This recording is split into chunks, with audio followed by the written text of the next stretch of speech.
আসসালামু আলাইকুম রহমতুল্লাহ। প্রিয় দর্শক, কেমন আছেন? আশা করি ভালো আছেন। প্রিয় দর্শক, লেনদেনের শীর্ষে রয়েছে ইসলামী ব্যাংক। চলুন আমরা বিস্তারিত জেনে নিই কীভাবে লেনদেনের শীর্ষে রয়েছেন।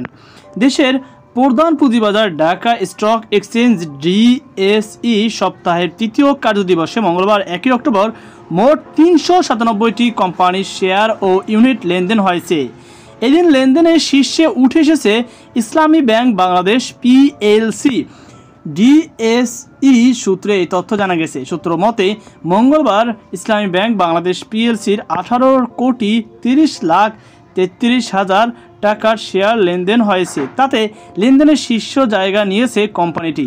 লেনদেনের তালিকায় দ্বিতীয় স্থানে উঠে আসা গ্রামীণফোন লিমিটেড 17,47,77,000 টাকার শেয়ার লেনদেন হয়েছে। আর 17,02,46,000 টাকার শেয়ার লেনদেন করায় তৃতীয় স্থান নিয়েছে the Ibn Sina pharmaceuticals limited.